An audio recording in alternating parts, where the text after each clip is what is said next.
দর্শক স্বাগত জানাচ্ছি আমাদের আজকের ভিডিওতে। আমরা ভিলেজ বাংলাদেশ দীর্ঘদিন যাবতই আমাদের দেশের ইতিহাস, ঐতিহ্য, সভ্যতা, সংস্কৃতি, প্রত্নতাত্ত্বিক নিদর্শন সহ আমাদের দেশের জনগুরুত্বপূর্ণ যে পর্যটক স্পট সমূহ রয়েছে এ সমস্ত বিষয়বস্তুর উপরে ধারাবাহিকভাবে ভিডিও চিত্র নির্মাণ করে আসছি।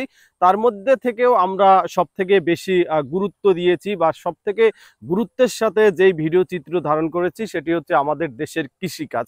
বিশেষ করে আমাদের দেশের আঞ্চলিক যে কৃষিকাজ রয়েছে, আমাদের দেশে এক এক অঞ্চলে এক একটি ফল ফসল ভালো হয়, আর সেই বিষয়গুলোকে লক্ষ্য রেখেই আমরা ছুটে গিয়েছে দেশের এক প্রান্ত থেকে অন্য প্রান্তে আমাদের দেশের কৃষি যে সফলতা সেই সফলতাগুলো তুলে ধরতে।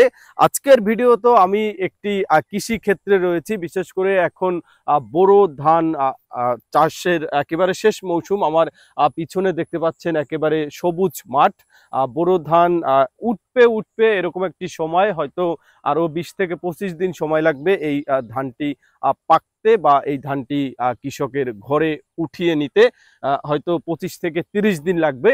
ঠিক এরকমই একটি প্লেজে এসে আজকে এই ভিডিওটি বানাচ্ছি। এর মূল কারণ হচ্ছে আমরা ভিলেজ বাংলাদেশ যেহেতু দীর্ঘদিন বিভিন্ন বিষয়বস্তুর উপরে ভিডিও চিত্র নির্মাণ করে আসছি এবং আমাদের ভিডিওর চিত্রর ক্ষেত্রে আমরা যেহেতু আমাদের দেশের কৃষিকাজকে একটি প্রাধান্য দিচ্ছি, তাই এই ছোট্ট একটি ভিডিও করছি। বিশেষ করে কৃষকের যে ফসলের মাঠ, আমি বরাবরই এই কথাগুলো বলি যে কৃষকের ফসলের মাঠের থেকে আর সৌন্দর্য কিছুই হতে পারে না।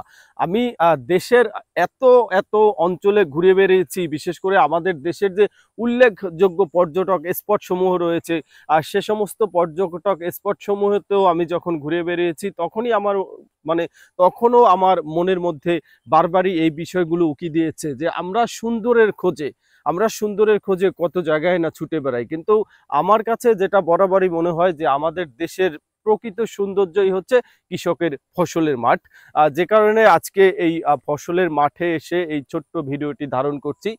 বিশেষ করে আমাদের বাংলাদেশের সব থেকে বড় সেক্টর হচ্ছে এই কৃষিকাজ। এই কৃষিকাজ বা এই কৃষকরাই হচ্ছে আমাদের দেশের মূল চালিকা শক্তি।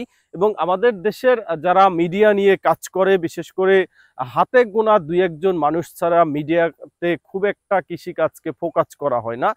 যে কারণে কৃষিকাজকে বা যারা কৃষিকাজের সাথে যুক্ত রয়েছে তাদেরকে মানুষ খুব একটা ভালো চোখে দেখে না, বা সমাজে তাদেরকে খুব একটা মূল্যায়ন করা হয় না।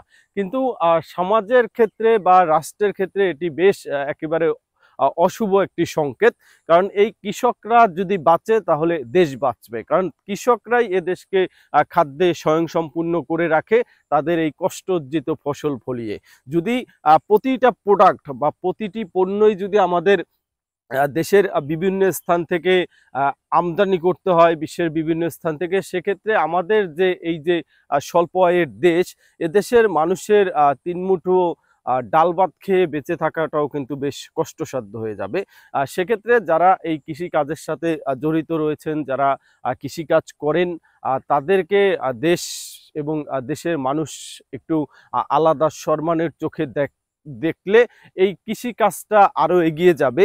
মাশাআল্লাহ, কিছু কিছু মিডিয়া রয়েছে, যেমন আমাদের সবার শ্রদ্ধেয় স্যার শাহেক সিরাজ, তিনি কৃষি ক্ষেত্রটাকে মিডিয়ার সামনে এমন ভাবে উপস্থাপনা করে বা এমন ভাবে তুলে ধরে যে তার এই যে ভিডিও চিত্র বা তিনি যে কৃষি কাজকে মিডিয়ার সামনে যেভাবে তুলে ধরছে, এতে করে অনেক শিক্ষিত তরুণ উদ্যোক্তা এই কৃষি কাজের সাথে যুক্ত হচ্ছে।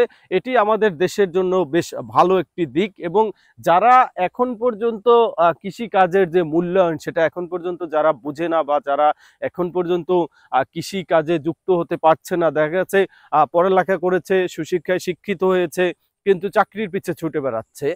কিন্তু চাকরির পিছে ছুটে না বেরিয়ে তারা যদি কৃষিকাজটাকে আরেকটু গুরুত্ব দেয়, কৃষিকাজটিকে আরেকটু গুরুত্বের সাথে দেখে, তাহলে কিন্তু আমাদের দেশের যে বেকারত্ব সেটিও দূর হয়। পাশাপাশি আমাদের এদেশে যে সমস্ত ছোট ছোট যে সমস্যাগুলো রয়েছে, বিশেষ করে অর্থনৈতিক যে ব্যাপারগুলো রয়েছে বা আঞ্চলিক যে অর্থনৈতিক যে ব্যাপারগুলো রয়েছে, সেগুলো কিন্তু অনেকটাই ঘুচে যাবে। যে কারণে আমরা ভিলেজ বাংলাদেশ সবসময়ই আমরা আমাদের দেশের যে আঞ্চলিক কৃষিকাজগুলো রয়েছে সেগুলোকে রিপ্রেজেন্ট করি। বিশেষ করে আমরা যেহেতু পর্যটক নির্ভর ভিডিও চিত্র নির্মাণ করি এবং আমাদের অধিকাংশ ভিডিও হচ্ছে ট্যুর ব্লগিং টাইপসের। তারপরেও কিন্তু আমরা আমাদের ভিডিওগুলো কৃষিকাজকে প্রাধান্য দিয়ে থাকি। এর আগেও আপনারা আমাদের ফেসবুক পেজ যদি ঘুরে দেখেন বা আমাদের ইউটিউব চ্যানেল যদি ঘুরে দেখেন, অসংখ্য ভিডিও পাবেন যেগুলো আমরা কৃষিকাজকে গুরুত্ব দিয়ে ওই ভিডিও চিত্রগুলো নির্মাণ করেছি। এর বাইরে যে ভিডিও চিত্রগুলো রয়েছে সেগুলো আমরা ধারাবাহিকভাবেই আমাদের দেশের উল্লেখযোগ্য পর্যটক স্পট সমূহের উপরে করেছি। কিন্তু কিছু কিছু ভিডিও আমরা শুধুমাত্র কৃষিকাজকে গুরুত্ব দিয়ে এবং কৃষিকাজের যে গুরুত্ব বা কৃষি কাজ করলে একটা যে অবস্থান তৈরি করা যায় বা কৃষি কাজ করে যে দেশকে অনেক দূরে এগিয়ে নিয়ে যাওয়া যায়, সেই বিষয়টি যাতে নতুন প্রজন্ম বুঝে বা নতুন প্রজন্ম যাতে এই বিষয়গুলো জানতে পারে, সেজন্যই আমরা মূলত আমাদের ধারাবাহিক যে ভিডিও চিত্র রয়েছে তার মধ্যে থেকেও আমরা কৃষিকাজকে গুরুত্ব দিয়েই কাজ করছি। তো আজকে যেহেতু এই কৃষকের একটি ফসলের মাঠে এসেছি, এটি আসলে দেখানোর মতো ওরকম কিছুই নয়, তবে আমি যে বিষয়গুলো বলতে চাচ্ছি বা আমি যে বিষয়গুলো বলছি এটি হচ্ছে বাস্তবতা। আমাদের দেশে যারা সুশিক্ষায় শিক্ষিত হয়েছেন, যারা চাকরি খুঁজে বেড়াচ্ছেন বা বেকারত্ব জীবনযাপন করছেন, আপনারা যদি আপনাদের এই যে শিক্ষা যোগ্যতা বা আপনাদের যে এই মেধাটাকে যদি আপনারা কৃষি কাজের উপরে প্রয়োগ করেন বা আপনারা যদি স্বেচ্ছায় কৃষি কাজের উপরে নির্ভরশীল হয়ে কৃষি কাজটাকে যদি আপনারা আরেকটু ডেভেলপ করার চেষ্টা করেন, তাহলে আমাদের দেশের এই যে বেকারত্বের সমস্যা এটি কিন্তু অচিরেই সমাধান হয়ে যাবে বলে আমরা আশা করি।